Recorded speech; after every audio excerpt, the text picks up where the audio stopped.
May the words of my mouth and the meditations of our hearts be acceptable in thy sight, O Lord, our strength and our Redeemer.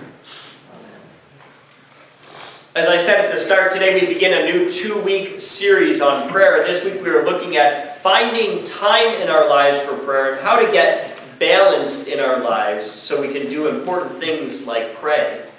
Next week we'll look at one of the more challenging aspects of prayer as we explore why prayers may go unanswered. So let's look at this spiritual discipline as we head into Lent, a time of spiritual preparation before Holy Week and the celebration of Christ's resurrection. Some of you may have heard about this famous study. I watched a video this week that starts out with a black screen with these instructions on it. Count how many times the players wearing white passed the basketball. The video is very mundane. 3 young people wearing white are moving in circles, passing a basketball, sometimes bouncing it, sometimes throwing it in the air. But there's another group of 3 young people wearing black. They are weaving in and out, doing the same as the other group. Sometimes it's a little difficult to see and count the passes of the basketball, but if you do it right, you'll find that the ball is passed 15 times by the players wearing white. Now the reason this study is so famous is because there's one other thing that happens in this video. Right in the middle of the players rotating and passing the ball is a costumed gorilla who walks on the screen, beats his chest, and then walks off during 9 seconds of this minute-long video. If you show people the video and ask them a few questions about it, 50% of people will never even notice the gorilla passing by. I watched it and saw the gorilla, but when I showed it to my wife, Emily, she never noticed it and laughed at the end because she had missed something so prominent in this video. The experiment is called the invisible gorilla, and it points out something that is incredibly surprising about people. We don't always see what we would assume we would see. This is called inattentional blindness. It means sometimes our attention is so focused on one thing, we completely miss other things, even when those other things are very unusual or important to us. A similar study to the invisible gorilla was done a few years ago. Researchers from a university did something that seems especially silly to me. They clipped money to a tree and made sure that the tree branch was hanging over the path at head height. People who walked down the path would have to either duck or they would literally hit their heads against the tree branch full of money. So what happened? Of the 396 people who walked down the path, 12 did end up hitting their heads into the branch, but most other people avoided the branch and never noticed the money. In fact, a whopping 94% of people on their cell phones never saw it. Their attention was elsewhere, and because of it, they were in essence blind to their surroundings. Usually we think we are far more observant of our surroundings than we actually are. This research, though, points out just how wrong we can be. It's similar to how we rate ourselves as drivers. 80% of surveyed Americans consider themselves above average drivers. That is literally impossible. 30% are either lying or deceived. Too often we think we have it all together. We think we know what we see, we know what's happening around us, and can judge it accurately. Thank you very much. We know our stuff. But the truth is, we are easily deceived. We are easily blind to the truth, even when it's right in front of us. There is a way to help, of course. We may be blind at times, but there's a way to attune ourselves. I've shared before about how Emily and I struggle with babies that don't seem to want to sleep at night.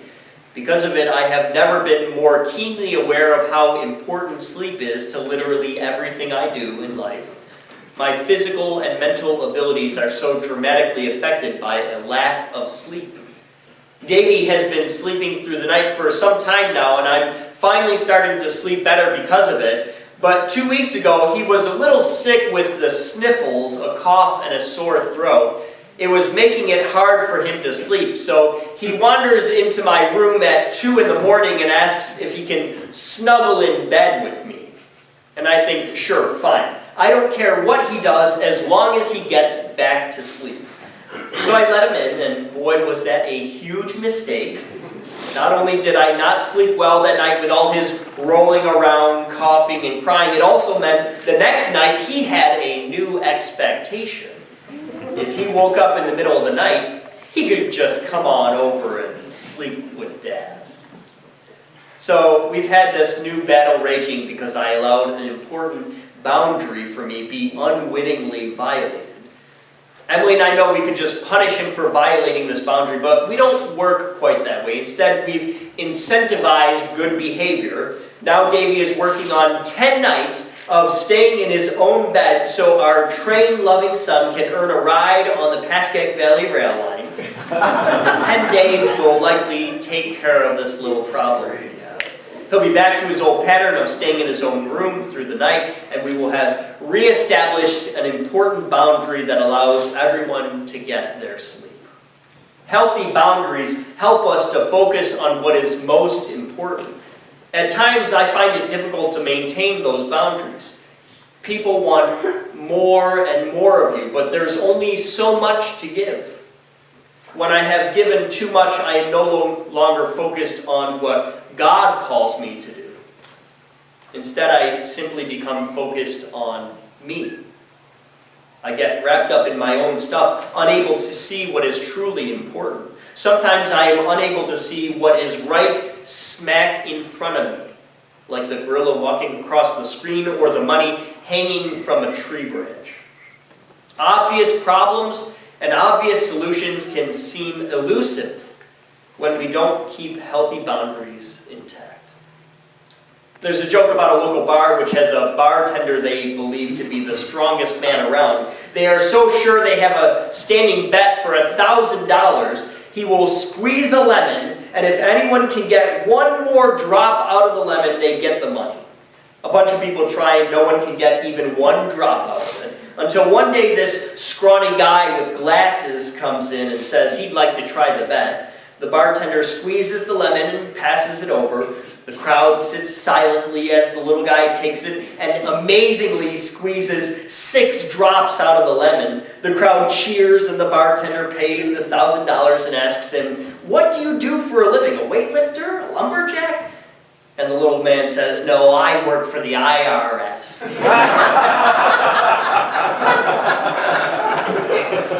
If you're working on your taxes right now, you might feel like a boundary of your money is being violated. That's easy to feel when you see groups with special interests get breaks and you don't get any. It seems like what is rightfully yours is being taken away. When our boundaries are broken, that's what we get. We are hurt, we are mad and angry, we resent others, and earth just seems like a crummy place to be. But who wants to be the person that can't see the gorilla messing up your life? There are many things we could do to move in the opposite direction from this, but there is one clear thing that Jesus does over and over. And I think it contributes directly to his deep knowledge of others. It's what makes him so insightful and in tune with his hearers. And that is prayer. There's several scriptures about how Jesus goes off to be by himself in prayer. He would go away from the crowds and his disciples would stay somewhere while he prays all night long. It was in a similar situation that Jesus did one of his most powerful miracles. He had sent the disciples across the water in a boat and stayed behind to dismiss the crowds. Afterward, he went up the mountain by himself to pray. Then early in the morning, when the waves were beating the boat, Jesus comes down, walks out across the water, right up to the disciples in their boat. They can't believe it. They think it's a ghost because it's not possible for people to walk on water. But somehow, with Christ centered, balanced, full of God through prayer, he can do it. He knows the tax man in Scriptures, who is stealing from the people and is ready to repay them 4 times the amount he's stolen. He knows the woman who has remarried 5 times and is too ashamed to be with others in public. Jesus is not blind to who people are. He does not suffer from inattentional blindness. I think the source for acute attention is prayer. Despite all Jesus gives to others, with crowds swarming him for healing and wise words, he does not become boundaryless. He withdraws, he renews, he recommits himself to the way God would have him go. When I think of prayer, I usually just think of one very specific thing: bowing my head, closing my eyes, and talking to God. There's nothing wrong with that, but one thing I hope you have experienced to some degree here today is that there are many ways to pray. There is no one form that it must take. Bells, clapping, singing, bowls, they're all ways to bring us back to here and now. It gives us a chance to hit the reset button and get in tune with where God would have us go. And if you will commit to it, and like Jesus says, keep on praying and not lose heart despite all that is around you, I think you'll find your life is in better balance. You'll find you are committed to the right things that get you where you need to go. There was a couple years ago, Dave and his wife Lynn, who felt a call from God to do something radically different with their lives. Through prayer and careful listening to God, they both independently came to the conclusion they wanted to bring relief to suffering children around the world and help them to know the gospel. So after talking and praying more, they started the Children's Hunger Fund in their garage. 6 weeks later, Dave got a phone call from the director of a cancer treatment center in Honduras. The director asked Dave if he had any way of obtaining a very particular drug that 7 children in his center needed who would otherwise die without it. Dave told him he had no idea how to obtain the drug, but that he would do everything in his power to help. They prayed together over the phone and asked for God's provision. As Dave hung up his phone, before he even put it down, another call came in. It was a pharmaceutical drug company from here in New Jersey asking him if he had used for 48,000 vials of the exact drug he had just prayed for. Not only did they offer $8 million worth of the drug, but they said they would airlift it to anywhere in the world. He later learned that this was one of only 2 pharmaceutical companies in the entire world that manufactured this particular drug. Within 48 hours, the drug was sent to Honduras and to 20 other locations as well. God continued to provide for the Children's Hunger Fund, and today they have distributed $950 million in food and other items, affecting over 10 million children in 70 countries. It all started with a prayer, with ears attuned to God, and with persistence in the same direction. Don't grow weary, church. There is much good that comes from our continued efforts. Hundreds fed through the food pantry, dozens with roofs over their head through Family Promise, thousands impacted through Kumac. It's all possible because of people who have stepped back, prayed, and found a proper balance in their life. One that allows them to see what might otherwise be invisible to them. It lets them see what is right in front of their eyes. Amen? Amen. Before we get to our response to the Word, I'd like to share with you something. My wife has taken the time this week to sew this piece of cloth together. It's something she loves to do, and she told me that as she put this together, that she found it to be a very prayerful and meditative practice for her. In your bulletin, there's an item in there for what's known as a finger ladder. And you'll find in there instructions on how you can practice this particular meditative act. And this is another way that you can do a similar thing, the finger labyrinth. And I wonder if there might be someone in this congregation who God might be calling you to a particular form of prayerful meditation that may involve this finger labyrinth that my wife has sewn together. If you would like this, she's willing to give it away to anyone who's interested in it. Come and see me after worship in Fellowship Hall, and I'd be happy to give this to you so that you can practice the finger labyrinth using this. And if you'd like to, you can also follow the directions in the bulletin and practice the finger labyrinth that is printed there in the bulletin. So with that, I'd like to invite Pat Ornstein to come forward. We're going to close with a response to the word that's a little bit more typical. She's going to share with us in Spanish a prayer. This is known as the Serenity Prayer from Reinhold Niebuhr. So we're going to hear from Pat. She's going to share with us a line in Spanish, and I'll offer up the translation. Ray's going to play as we do that. So Pat, go ahead.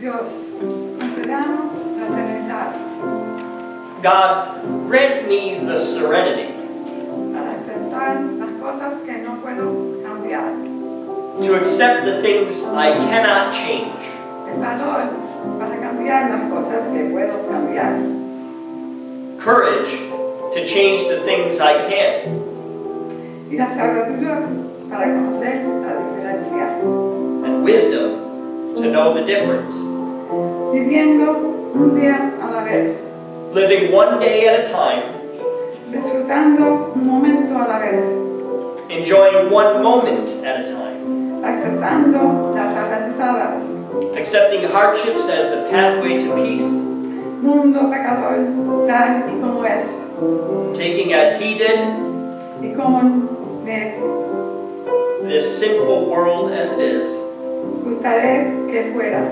not as I would have it, que fuera.